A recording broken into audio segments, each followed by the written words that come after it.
materi yang diajarkan secara mendalam.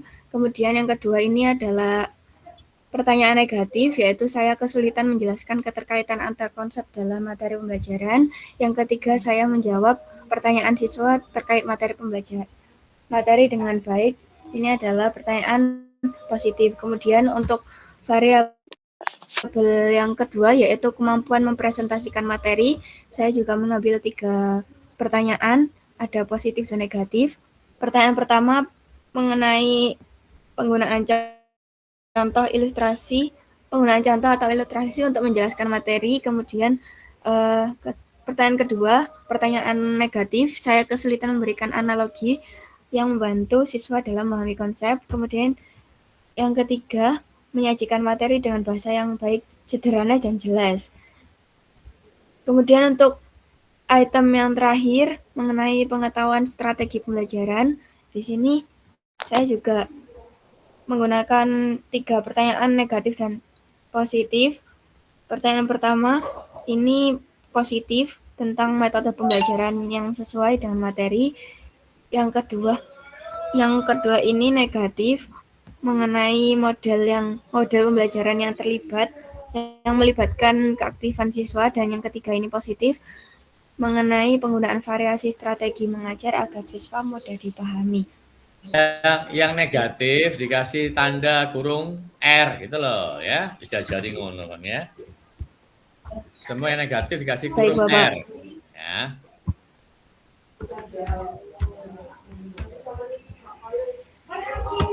Terus tabulasi, berarti ada berapa item itu?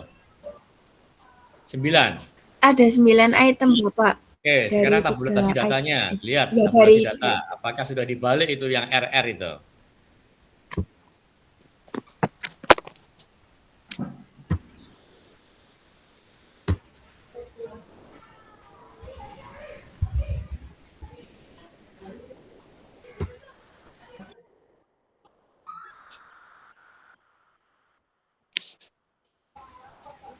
Kalau kepingin terus nyambung ya presentasinya, kamu kalau share screen jangan milih yang window, tapi sebelah kanannya itu loh. Apa itu? Entire screen itu loh ya. Jadi isinya laptop kamu langsung tertayangkan semua itu ya. Karena nanti kalau kamu buka SPSS nggak akan muncul nanti itu ya. Silakan tabulasi datanya di share screen tapi gunakan entire screen ya.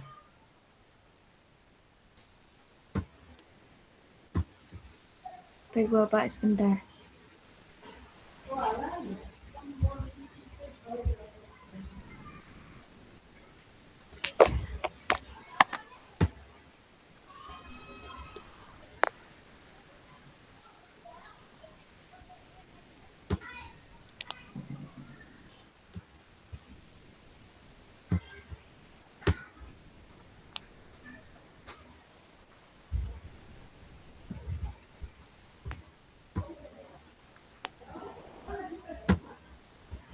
Ini untuk form dari judul saya yang tadi ada 9 item. Di sini sudah saya deskripsikan mengenai kriteria pengisiannya.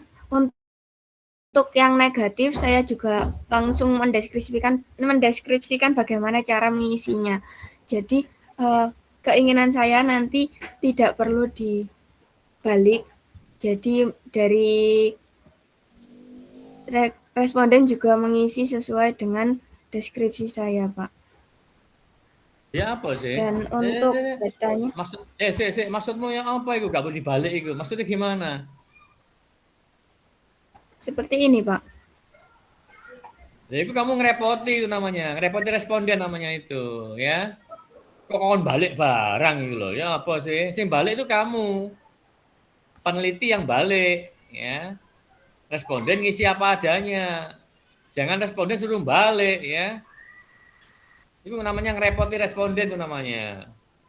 Dan itu nggak akan bisa efektif itu. Ya nah dia balik, nah enggak gimana? Paham ya? Baik, Bapak. Kamu Paham. tuh udah ngerepoti minta data suruh balik bisa, ya ngerepoti 2 kali kamu gitu ya. Jadi yang balik itu ya yang pengolah datanya itu, ya. Jadi wis, Kalau sekarang sudah terlanjur seperti ini, nggak apa-apa, Pak. ya kayak contoh, tapi nggak benar tuh ya. Jadi jangan sekali-kali kamu ngerepoti 2 kali responden, dia nggak mau ngisi dia nanti ya. Baik, Bapak. Contohnya di sini ada Kamu Nisrina copy, kamu copy, yang kamu menjawab copy, saya kamu copy. kesulitan. Kamu copy itu, ada 9 kolom kamu copy masukkan di SPSS ya. Ya.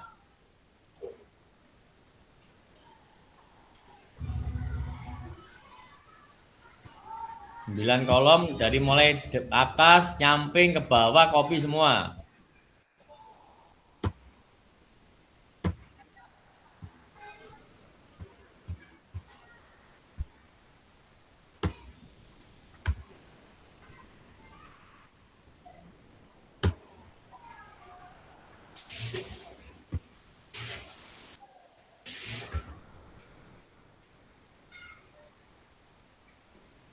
Loh, kok ya apa sih?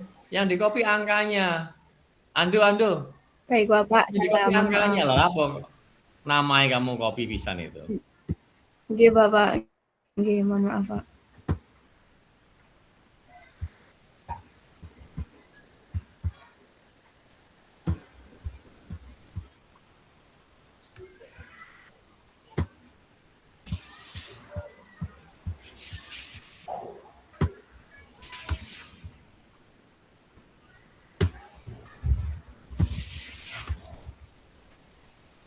Jadi Seperti kamu cek ini, itu, nah, Bapak. ada 9 kolom betul? Ada, oke. Ada berapa baris itu? Ada berapa responden itu? 33, Bapak. Oke, sekarang variabel view itu, klik ya. Oke, yang indikator pertama apa namanya? Indikator pertama, penguasaan materi pembelajaran. Oke, kamu singkat aja ya. Penguasaan materi, ya PM, ya PM ada 3 item, ya PM 1, PM 2 gitu ya. Ayo, PM 1, bawahnya PM 2, ayo cepat. Oh dihapus lagi. Gak usah spasi, ya ada. Oke, PM 2. Terus PM 3. Nah, indikator kedua apa? Kemampuan mempresentasikan materi. Oke, KM.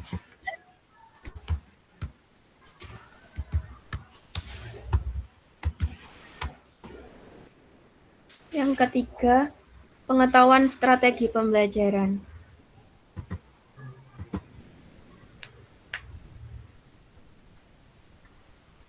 Ya wes ketikan singkatannya.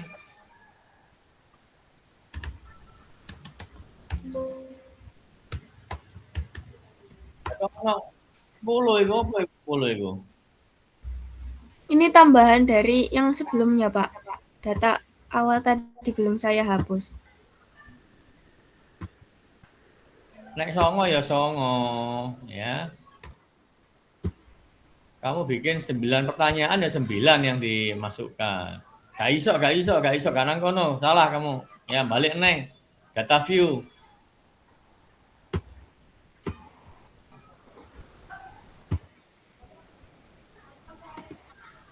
Hapus itu. Kalau ngomong 9 ada 9 ya. Iya, Bapak. Balik lagi. Sudah? Oke. Sudah. Ada 9 ya. Iya. Sampai sini sudah paham semua ya? Sekarang kita runningkan ya. Kita running sekarang ya. Oke? Semuanya perhatikan ya. Klik analyze. Di analyze. Oke, scale.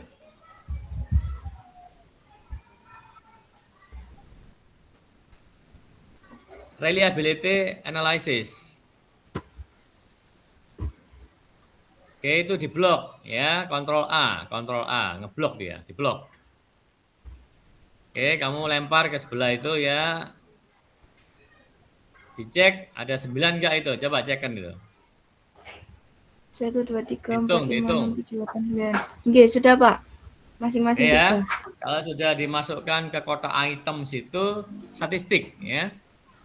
Yuk, statistik. Kamu pilih yang atas itu nomor 3, skill if item deleted. Maaf, Pak. Nggih. Ya. Kemudian continue. Continue. Bawah. Oke. Nah, sudah kelihatan ini outputnya ya. Ya, kelihatan ya. Kita baca sekarang. Oke. Kamu lihat pertama adalah di kotak item ya, total statistics ya. Item total statistics ya. Kamu baca yang kolom corrected item total korelasi. Ya, jadi kolom korelasi itu ya. Kamu lihat ada nggak yang di bawah 0,3? Ada, Bapak. Ada. Ya. Ini. PS2 berarti ya. Nggih. Ya, kebetulan ini bagus datanya ya. Artinya apa? Kuesioner kamu itu bisa dipahami oleh responden sehingga jawabannya itu valid gitu ya. Yang nggak valid itu hanya PS2. PS2 berarti ya bisa diperbaiki kalimatnya nanti ya sebar ulang gitu ya. Saya ulangi, PS2 di bawah 0,3 nggak valid. Caranya gimana? Bisa kita perbaiki, redaksinya diperbaiki supaya jelas, lalu nanti disebar ulang ya. Baik, Bapak. Tapi kalau nggak mau repot, maka PS2 dihilangkan karena indikator ketiga kan ada 3 item, betul ya? Betul. Kalau ada 3 item hilang 1 masih aman indikatornya karena masih ada 2 gitu ya. Nah, kamu lihat di ujung paling kanan ada kolom Cronbach alpha if item deleted ya. Itu berapa itu yang di PS2 itu nilainya? 819. Ngawur kan niku 800. Oh, 0,8. Alah iya, ya adone rek ya 0,8 ya. Kamu lihat di kotak atas itu reliability statistik. Berapa itu Cronbach apanya? Ini ya, Bapak. Ya berapa itu? 0,8. 0,801 ya. Nanti dia akan berubah menjadi 0,819 jika PS2 dihilangkan. Coba ya yang lainnya difoto ya, difoto dulu yang lainnya ya, moto ya. Kita buktikan ya. Kalau PS2 dihilangkan, maka Cronbach alpha yang di atas itu 0,801 akan berubah menjadi 0,819 ya. Ini kalau kamu nggak mau repot ya, nggak usah diperbaiki, dihilangkan saja, di delete ya. Sehingga nanti hanya ada 8 item gitu ya. Oke, kita balik lagi langsung analisis ya. Atas itu. Oh. Kok langsung Ini nih, Pak. Ya. Ah, skill. Oke, terus. Ayo pilihan. Ini. Lah ya kamu mau ya apa? Masuk lali bisa, nih. Terus klik. Oke, yang berapa tadi itu? PS2 ya. Kembalikan itu. Lempar ke sebelah kiri. Oke, hitung 38, betul enggak itu? Tuh. Betul, Pak. Ya, ini sudah ada 123 PS1 dan PS3. Ya wes ya. Jadi caranya sama ya.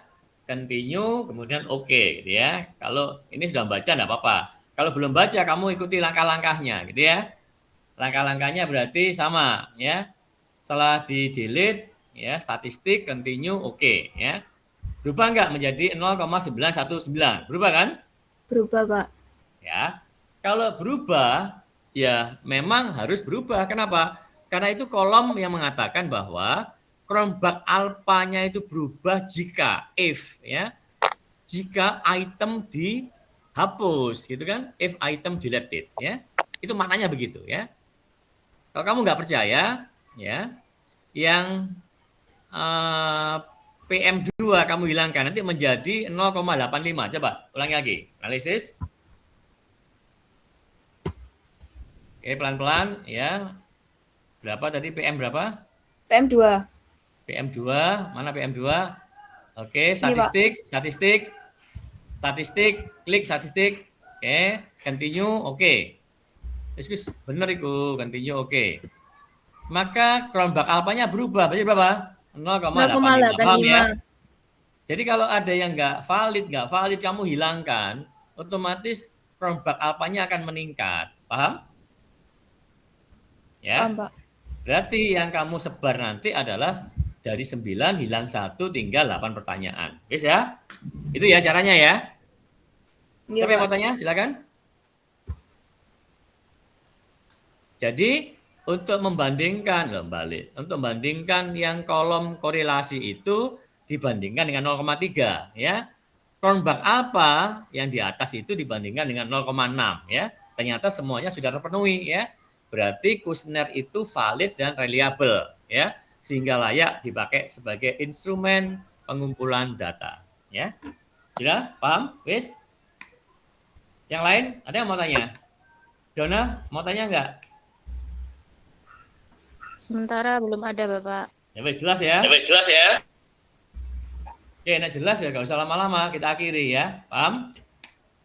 Nah, tugas kalian adalah menyelesaikan proposal yang ditugaskan oleh Pak Lukman. Betul ya, Pak Lukman ngasih tugas ya? Betul, Bapak. Berarti proposal dilanjutkan sampai dengan menyusun kuesioner, sampai dengan uji coba, sampai dengan uji validitas dan reliabilitas sampai dengan hari ini, gitu ya, sesuai dengan materi kita hari ini. Terus paham? Dikumpulkan kapan? Dikumpulkan saat ujian. Ya.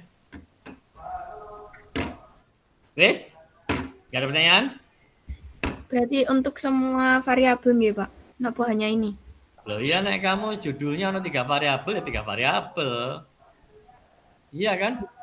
Baik, Bapak. Oh, judulnya ada 3 variabel. Kalau ini kan sekedar contoh aja satu variabel, ya. Nggih, Bapak. Ya, kasihkan aja teman-temanmu gitu untuk ngisi ya. Seolah-olah dia respondennya gitu ya. Nggih, Bapak. Bisa? Sudah? Atau kasihkan sopo itu ya. Kalau kamu punya komunitas ya kasihkan itu ya. Seolah-olah dia respondennya gitu ya. Latihan enggak apa-apa begitu. Kan itu latihan ya. Wis? Jelas? Oke, kita ketemu ya saat ujian. Assalamualaikum warahmatullahi wabarakatuh. Waalaikumsalam warahmatullahi wabarakatuh. Terima kasih, Bapak. Terima kasih, Pak.